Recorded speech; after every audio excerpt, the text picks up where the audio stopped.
ဖះကိုလှူတာတဲ့ပို့ကောင်းတာရှိသေးလားဆိုတော့မြတ်စွာဘုရားသမ္မာသမ္ဗုဒ္ဓဖះတဆူကိုလှူတာတဲ့သမ္မာသမ္ဗုဒ္ဓဖះအမှုရှိတဲ့တန်ဃာကိုလှူလို့ရှိရင်တော့သမ္မာသမ္ဗုဒ္ဓဖះတဆူလှူတာတဲ့ပုံမြတ်တယ်ဒီမှာတတိထားစဉ်းစားကြည့်ဖို့ရသမ္မာသမ္ဗုဒ္ဓဘုရားတဲ့ပုံမြတ်တယ်လို့ဒီလိုဟောတာမဟုတ်ဘူးသမ္မာသမ္ဗုဒ္ဓဘုရားအပါဝင်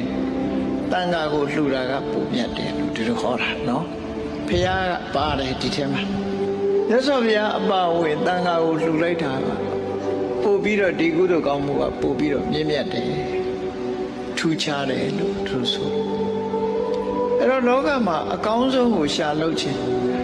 ဘယ်ဟာကဘာတဲ့ပိုကောင်းတယ်ဆိုတော့လောကမှာသိချ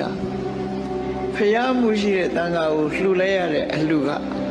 အကောင်းဆုံးဆိုလို့ရှိရင်အဲ့ဒီတဲ့ကောင်းတဲ့ကုသိုလ်များရှိအောင်မလားဖျားမှုရှိတဲ့တန်ခါကိုလှူတဲ့ဒါနအကောင်းဆုံးလို့ပြောပြီးအဲ့ဒီတဲ့ကောင်းတာကဘာတော့လို့ဆိုရင်သတ္တုဒ္ဓိတတန်ခါကိုရည်စူးပြီးတော့ကျောင်းဆောက်လှူတဲ့အလှူကတော့ဒီတဲ့ပိုကောင်းတယ်လို့ပြောတာနော်မြတ်စွာဘုရားကိုယ်တိုင်ဟောခဲ့တဲ့စကားပဲဒါဖြစ်ဒါကုံသွားဗလားကုသိုလ်ထဲမှာဒါအကောင်းဆုံးလားလို့ဆိုမကုံသေးဘူး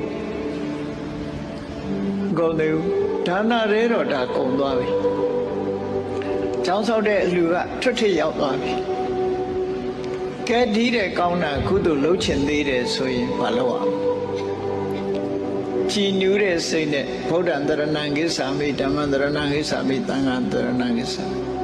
ဘုရားတရားသံဃာယရဏသုံးပါးကိုအသက်ကိုအနှင်းပြီးဘဝကိုအနှင်းပြီးတော့တရဏဂုံဆောက်တည်လှူထမ်းခြင်းက